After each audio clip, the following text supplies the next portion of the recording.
Diyan, di ba? Oh, kalaw ko na na.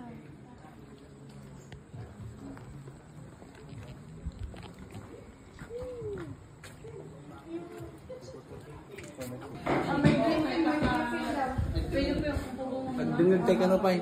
Oh. Dungag tayo ka na. Before po natin marating yung cave, we will climb 184 steps. Pero every 20 to 30 steps naman, there's some bench para pwede kayo magpahinga in case na napagod. Ito naman yung cave po natin. Ang cave natin, ang name po ng cave natin is Kalaw Cave, Kalaw or Kalyaw.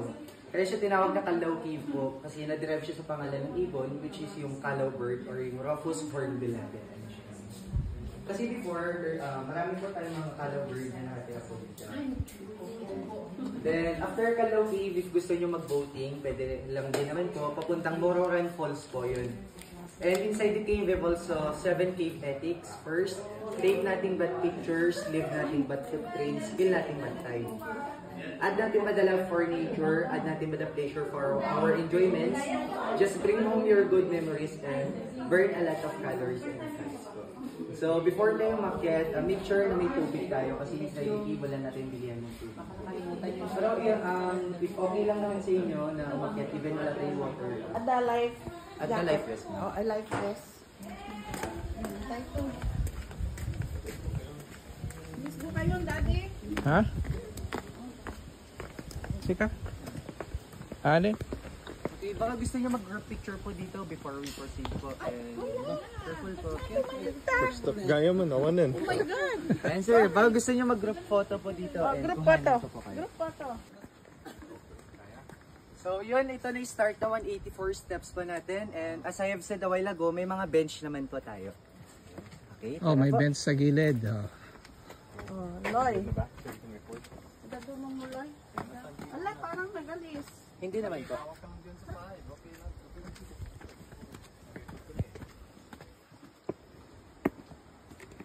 Dati kita 9 step. Bilangin mo ng step natin. How many steps? 184 steps. 184. Yes po. This is different from hiking.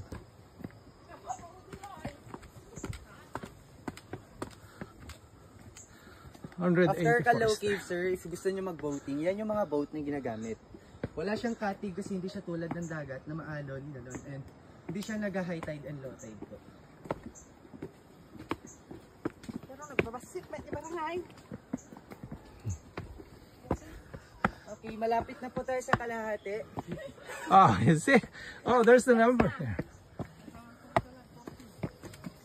66.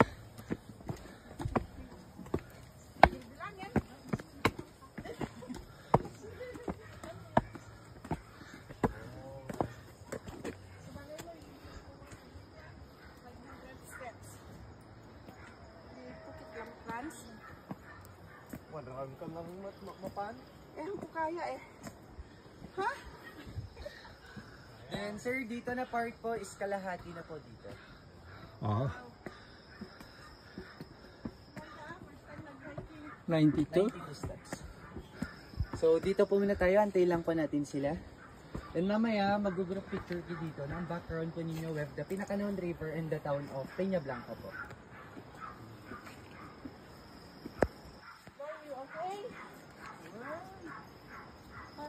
Dito, sinulat niyo yung family name niya sa itaas. Yung mga bold letter po doon, R-O-O-S-E-V-E. Yung letter L-N-T is missing na kasi itong limestone na photo is na-expose siya sa ulan at araw. And yung pinangsulat po kasi noon is made up of charcoal lang na naliklik. So, mabilis lang siya burahin.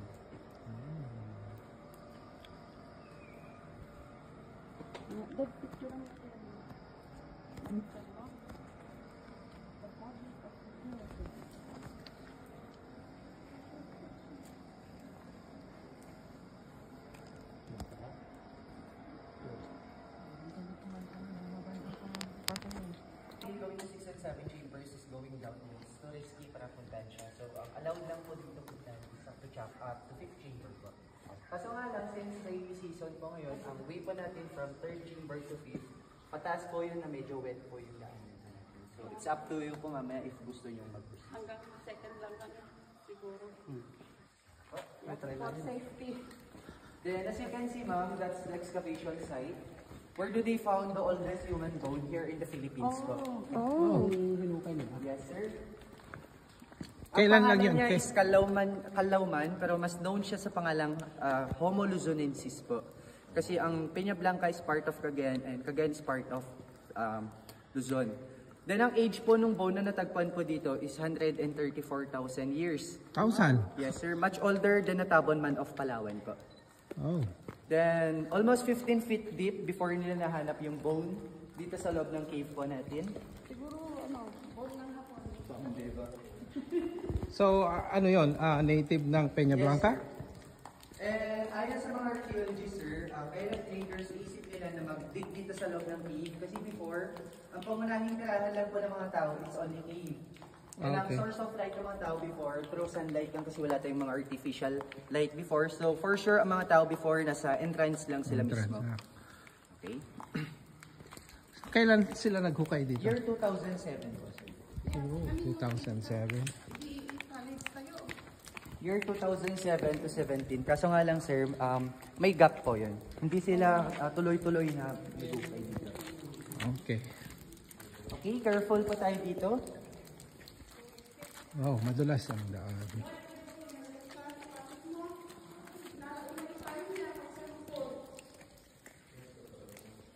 Okay. Hi, we're here. Okay, we're here at the Welcome, cave. cave. So, yan First yung chamber. chapel po natin, ma'am. So, yung chapel po natin, and kabilang din yung mga hagdan po, is pinagawa po yan, year 1972, August 27 pa po. Na nagpa-develop nitong cave, ma'am, si Teresa Javier Dupaya. Isa siyang governor ng Cagayan before. Oo. Siya yung taga-Lalo. Okay, this way po tayo. This way? Yes po, kasi kukuhanan ko kayo dito, ma'am, ng group photo na magiging background po ninyo with the chapel. And gaya po na sabi ko kanina, chapel ang highlights po na dito. Yeah. Ay, ang ganda ha. So, ma'am, sir, so, ang pwesto nyo dito lang po. Dito. Harap kami sa... Where's mine?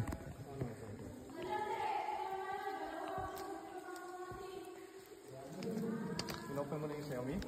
Hindi pa. So, this is the second chamber of Calao Cave na po. Then, we have the first natural skylight po. So, yan yung source of light po natin dito sa loob ng cave. Then, kaya po may butas sa itaas or yung natural skylight sa itaas kasi nga po yung limestone natin is nade-dissolve siya through acid water po. And itong chapel po natin, gaya na sabi ko, 1972 pa po ito pinagawa and may mga mass din po na ginagawa dito. Nagkakandak sila ng mass dito every first Saturday of the month. But since nagka-pandemic, ma'am, is na-stop po siya. Yes. May mga kinasal na rin po dito sa chapel po. And ang patron saint natin dito is Our Lady of Lourdes or Saint Lourdes. Then sa 5 natural skylight, meron ng Calao Cave. This is the highest natural skylight. It dates natin. So, pwede po muna tayo kung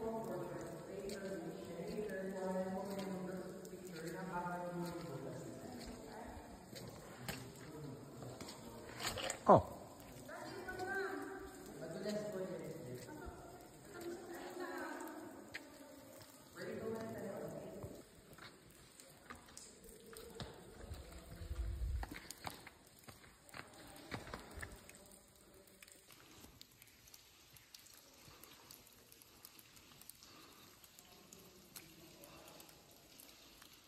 And stalagmite.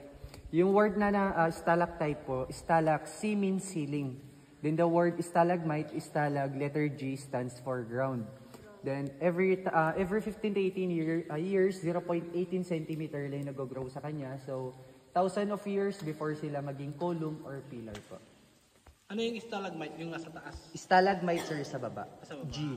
Stalactite, C, ceiling. Yes. So, dito, kaya tong town namin known siya as Cave Capital of the Philippines. So, gaya po ng Calao Cave, gusto po nila i-preserve yung ibang cave. Ayaw nilang ipa-explore sa mga locals. Kasi before, ang Calao Cave, ma'am, hindi ganun siya, ganun yung, walang mga tour guide. So, Ang Calao Cave natin noon, maraming taong nagbabandal, hinahawakan, and most of all, binabasag po siya. So yun yung reason kung bakit namatay itong cave natin. Isang factor din po yung mga bats, which is yung mga bats na yun kung saan sila tumatae. Yung tae nila, pinapaitim nila yung mga limestone na life limestone po. Sino yung ano, may nag-viral noon na bata na Si Andoy po yun. wala na siya dito. Nasa Saudi na po. Oh. Saudi. Lang siya through tectonic plates, and kaya na-form tong cave natin dahil dun sa pressure nung tubig na pumapasok dito sa cave. Yes po. Kaya may mga caves tayo na na-discover po. Ang proof kung bakit tinatawag natin sa purge of water tong lugar po natin before, may mga shell fossil tayo na natagpuan dito hindi lang dito sa Calao Cave, dun sa Sierra Cave. Sa share. Yes. Dito sa cave natin, nakahanap din sila ng 3 fossils. Ayun siya. May mga nahanap din sila ng molar nangipin. And of course, yung pinakasikat natin dito, yung tinatawag nating Homo luzonensis, na ang bone lang na natagpuan po dito is metatarsal bone lang po.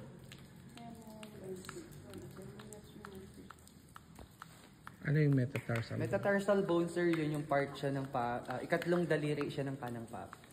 Yung bone na natagpuan siya dito. Oh, so hindi siya buo. Hindi, sir. 2, 3.